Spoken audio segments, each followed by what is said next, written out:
Ladies and gentlemen, welcome to Vic Akers Wonderland, and this is the Transfer Zone. With me, we've got Lottie. How are you? Yeah, I'm good. Had a bit of a odd day today. Obviously, I lost my cat a couple of weeks ago, and I've just picked up a few bits of his from the vet, so I'm feeling a bit weird. But there's certain news that we're going to talk about that did cheer me up, and I'm absolutely buzzing about it.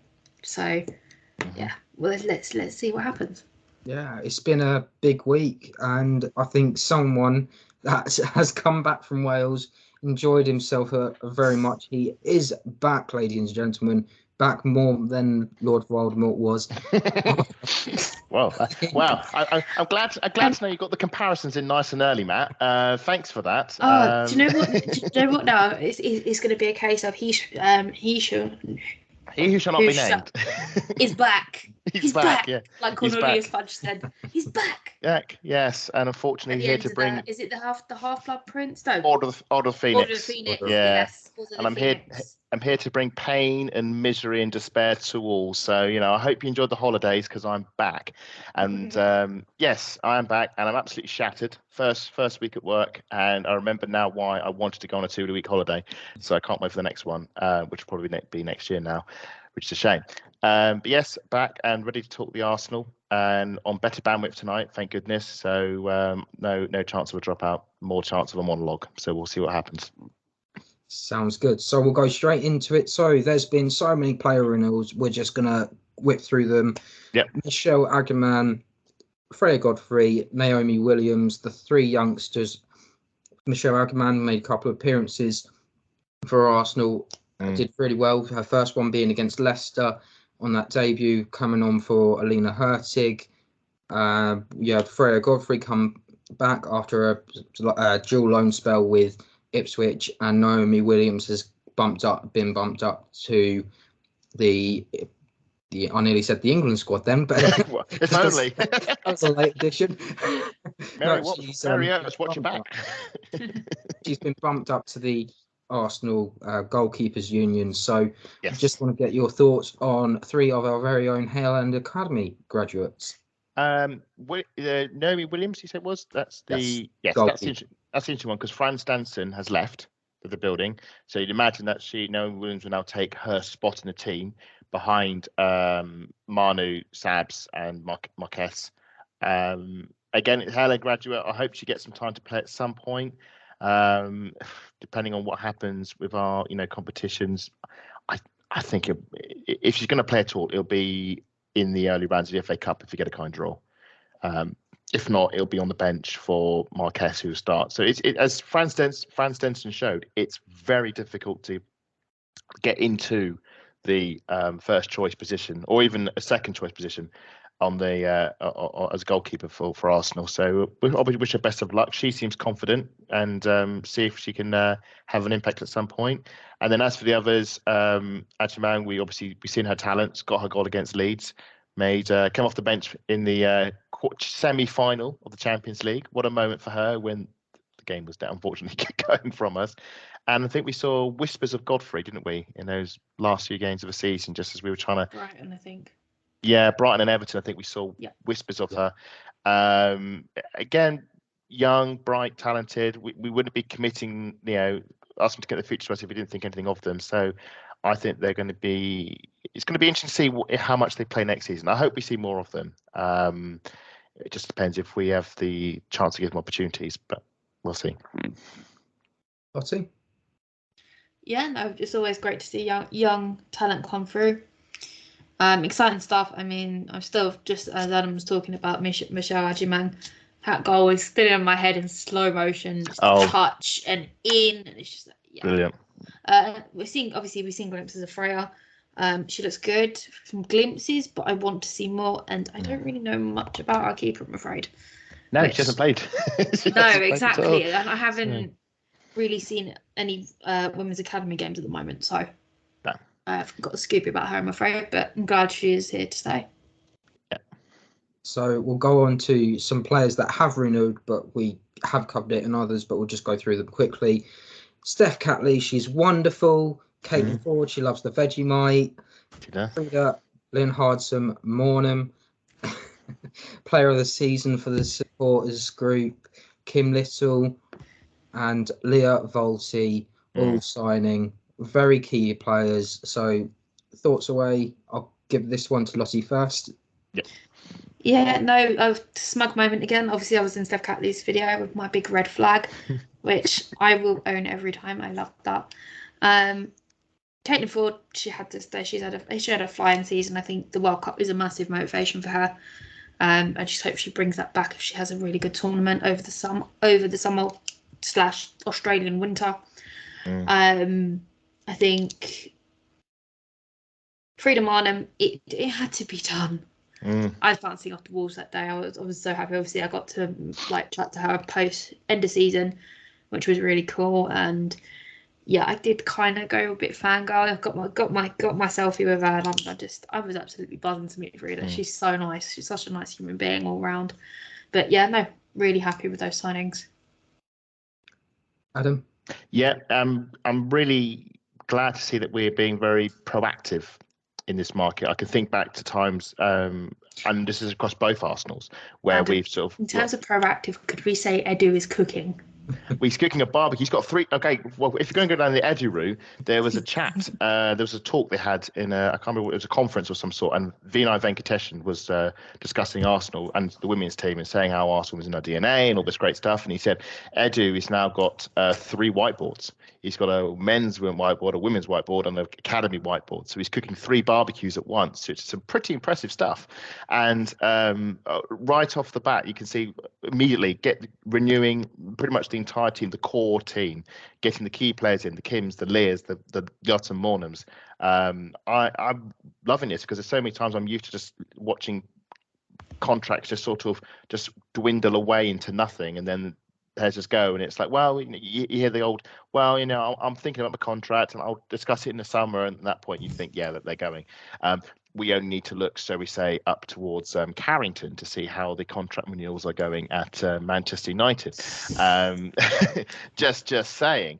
By comparison, I've not seen this. I haven't seen this many renewals happen at once since that shot of the Arsenal men's team when you had Arsene Wenger with Kieran Gibbs, Carl Jenkinson, Aaron Ramsey. They're all always think this. This is the core of our Arsenal team. It wasn't to be, obviously. I'm loving it. I'm really loving this. I'm loving the fact that we've got this core nailed down, and all we now need to do is, as we will discuss later, add to it and give it depth.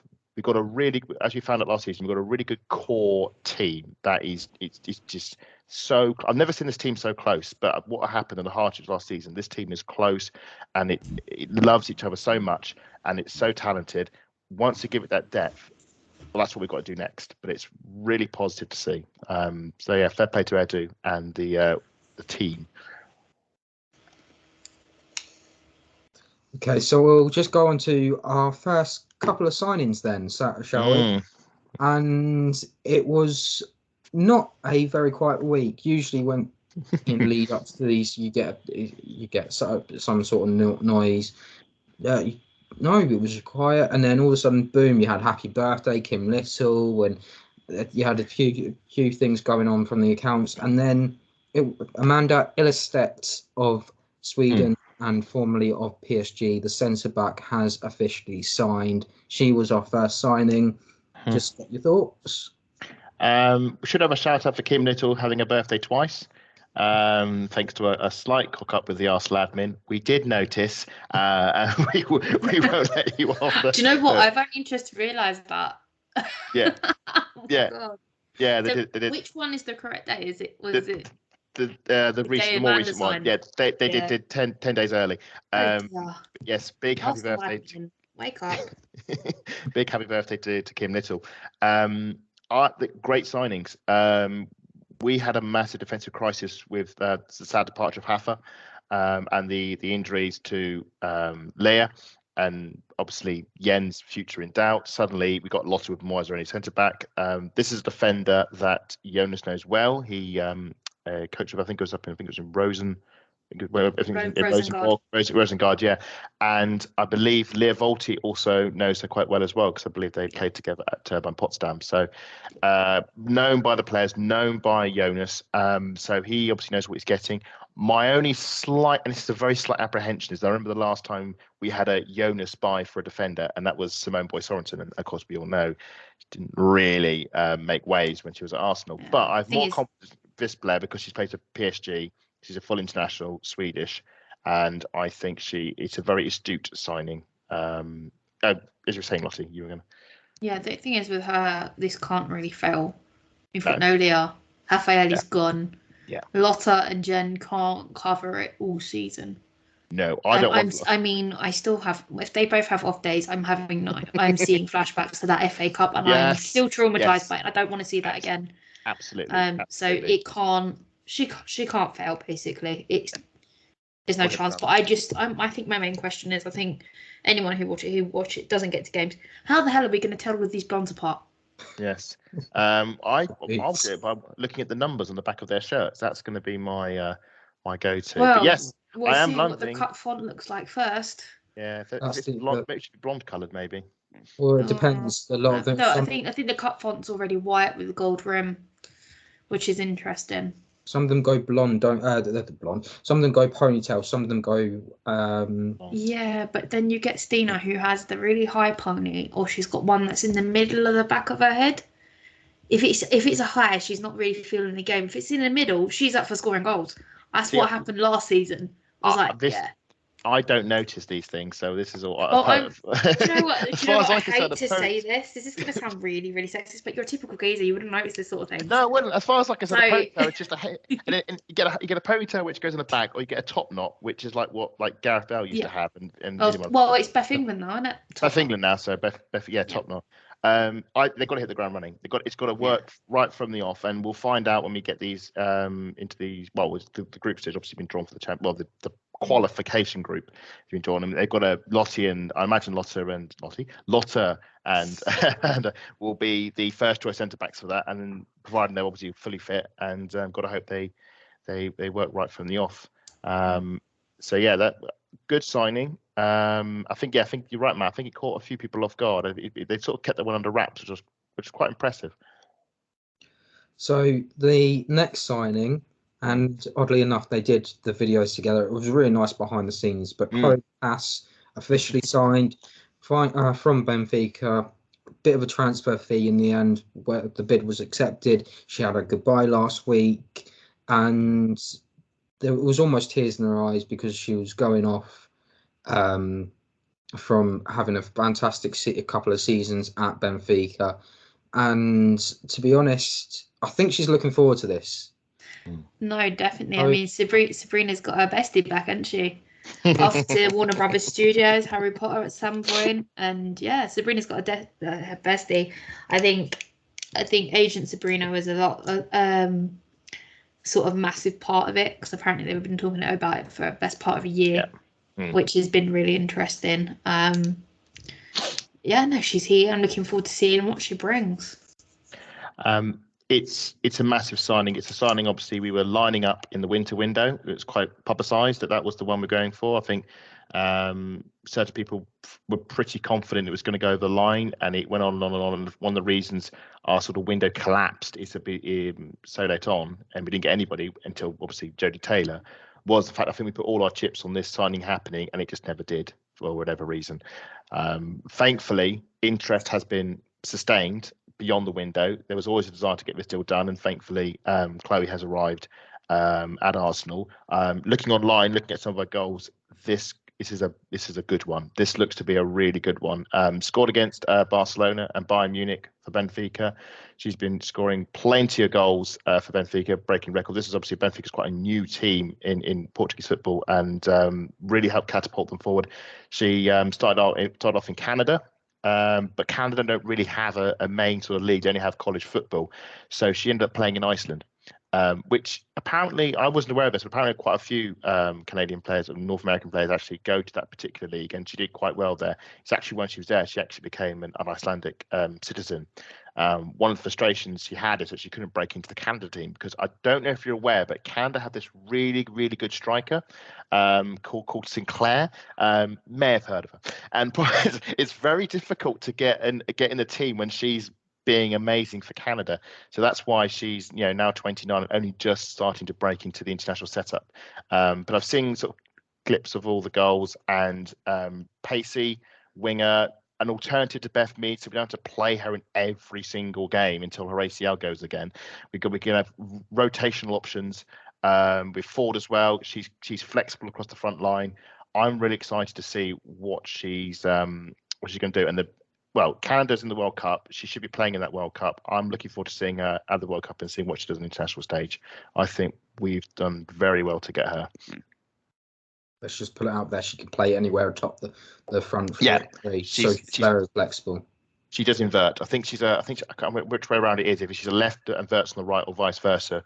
But I think she'll be rotated around with Ford and Beth and McCabe as well on those wings. It's another option we've got, which is what we need. We've actually got depth there as well now too. How exciting is that? Yeah, when Beth gets back from her ACL, Viv gets back from her ACL, suddenly we can play strikers or forwards for 60 minutes and then take them off and bring another really good forward on, rather than having to play them for the 90 minutes. And we can play them on different wings. That's what Jonas wants, just flexibility and rotation. And that is a very, very, especially with 5 subs now, that's a very dangerous position for us to be in, as in implement on the opposition. So yeah, very, very good acquisition. So that's it on the transfers in. There has been no other updates. We haven't had any announcements. We don't know anything that's going on. So if you're thinking a certain England number 9, they want to announce it, we don't know what's going on at the moment. And if we don't hear anything, it's all good.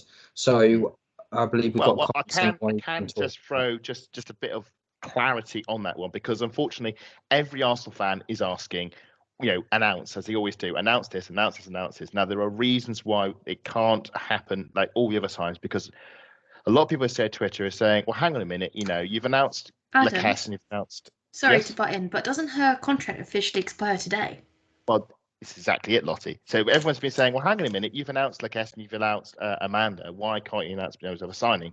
Unfortunately, into WSL transfers are a bit messier than buying players outside the WSL, and so because we're getting them on freeze, we can't just bring them straight in. We have to wait till the contract expires, which annoyingly has meant waiting until today when the contract expires. So I would say keep an eye out next week, see if anything happens. What I will say is this saga completely ruined my holiday, because I more and I want to get this up there now. So I went to holidays, to Wales, nice, calm, relaxing. Right, I can move away from football and pretty much and just relax, family, team trains, hiking, lovely stuff.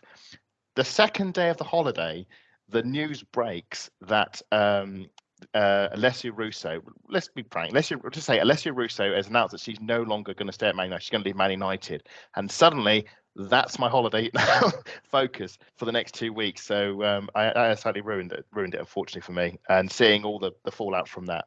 But keep an eye out next week. I think that's what I've heard. I'm sure you had a lot of popcorn during that as well. I'm pretty sure. Many a butter kiss. Yeah. The other one that hasn't been mentioned is Pal Thomas, who we were linked with, but nothing on that. It's gone quiet. Yeah, it's gone. Pal Thomas is complicated because it's not it wouldn't be a free transfer. Like with Lacoiques, there is you'd have to pay to actually properly sign her. Levante, as you saw in the Champions League group, Levante is in the Champions League this season. They did very well. I think they came third, or however it is. They're now in the qualification for it. Not in our group, thankfully, but they've got a lot of talent in there. My instinct to think is they want to try and keep hold of their talent and have a good crack at it. So it might be difficult to extract her from there. That being said, Amanda can play right back. She's quite, again, versatility. She's centre back, right foot centre back, but she can also move to right back as well. So we are slightly covered there for Vienoit's injury. So obviously we've got a few things that we don't know about yet. With Anna Patton and Jodie Taylor. Yeah. Apologies, Jodie Taylor. I should know better. Both their contracts are up. We still don't know what's going on with that, and that's a bit up in the air. They don't. It's a will they, won't they? Patton's been linked with Aston Villa and Brighton over the past couple of weeks. We still don't know about Viv Miedema as well. Jem Beattie has officially extended as of today.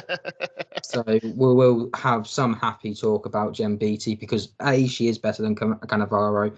And that memory of everyone just jumping up in the stadium in that semi-final and just everyone watching it back going, oh yeah, she did that to Pop. Popped her off, yeah. She absolutely bodied her. Pop thought she was a brick wall. Well, she is. No, that's what she is. Yeah, okay. And then you got the Scottish giant. Boom, gone. The German will no longer exist. Yeah, BT is a brick wall. I love that moment. That was one of the moments of the season. That moment when suddenly... Where me and Matt were sitting, we were square on from that. That was the best moment at the Emirates for this season, last season. Never forget that, ever.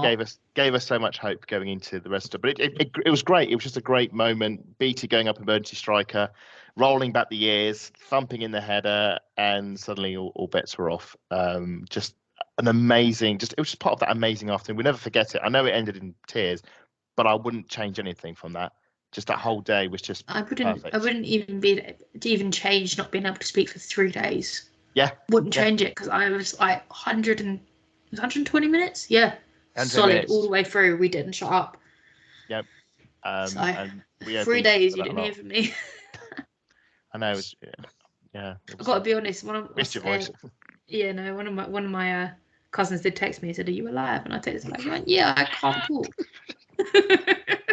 He thought something had actually happened to me, but yeah. But hopefully we'll be having more of those sort of memories next season. We'll need BT obviously. I need more. I need loads more of those. Yeah, we need BT now because obviously with Leah still injured and we haven't got the depth anymore in the defence. So thankfully she's been kept on, and while she's obviously been kept on, she's now doing work around the club as well, sort of helping her, which is great to see.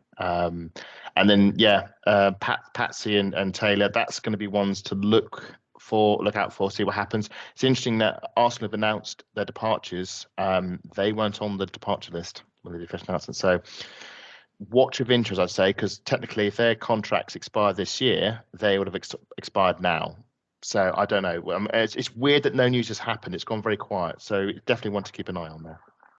So I'll just take a quick break just to give everyone a confirmation. The World Cup is officially on ITV and BBC. England's game against Haiti on the 22nd is at 10:30 on ITV.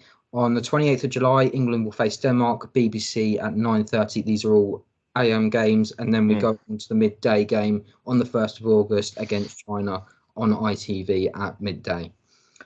And then now we're going to go on to the last piece. Everyone's been waiting for this one, the Champions League draw. Oh my God, that was a draw and a half, wasn't it? Arsenal ended up with Lim Ko-pings in the mini tournament. That will be set up on the 6th of September, most likely we now know it is going to be in Lim Ko-pings. But Paris are also on the other side of the draw against Kai Bass, who could be potentially our finalist on the 9th of September. Should Arsenal then progress, they can either face Wolfsburg, PSG, Real Madrid, Sparta Prague, who we always love to face in the Champions League, especially a certain Dutch player. Miedema, yeah. Well, it's either Sparta or Slavia. I always get the two confused. It's one of the Pragues. I can't. It's Slavia Prague. Yeah. Was it Slavia Prague we got picked from? Haven't I? She likes the city, doesn't she? That's what I was. She does. And BK Hacken, whatever has happened to say that we can play Manchester United, we cannot play them because they were in our coefficient, even though they've got none. Well, it's 12.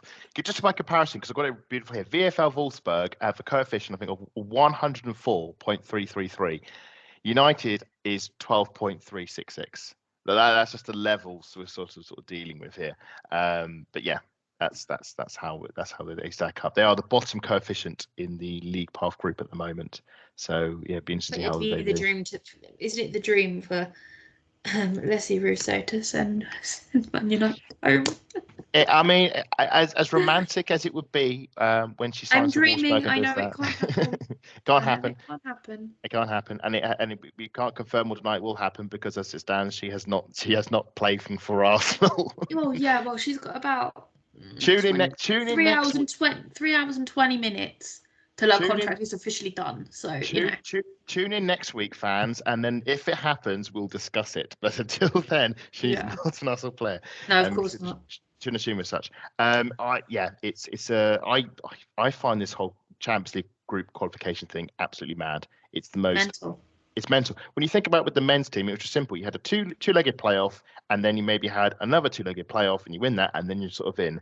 This is the most over-engineered. I don't know who made this up or thought this was logical, but it's the most over-engineered qualification system ever, and needlessly so. We have to go to Sweden to play one potentially. Well, we'll play 2 games, one of which is completely pointless if we end up in the third place playoff. Once that's out of the way, then it'd be getting an element of normality. From what I understand, Luca Pings, you say the name is. That's actually quite a difficult team. We didn't get Juventus or Frankfurt. They're actually in a group. I think to our advantage, where Jonas was over in Sweden with Rosengard, I think we might have a little bit of advantage. We might do. We should also clarify playing them, so he might know how to utilise the goals. Yeah, and also Paris FC does not equal PSG. They are 2 different teams, which caused quite a bit of confusion on Twitter. If we get the group, that's a bit like Real Madrid and Madrid CFF, isn't it? It's 2 different clubs. 2 different clubs. I'm annoyed. I wanted to be in France because then I could maybe go to them. Sweden's going to be. It's very expensive to get to, and rumours are you may not even get tickets for the games. But yeah, we'll see how it all plays out. But that's not until September.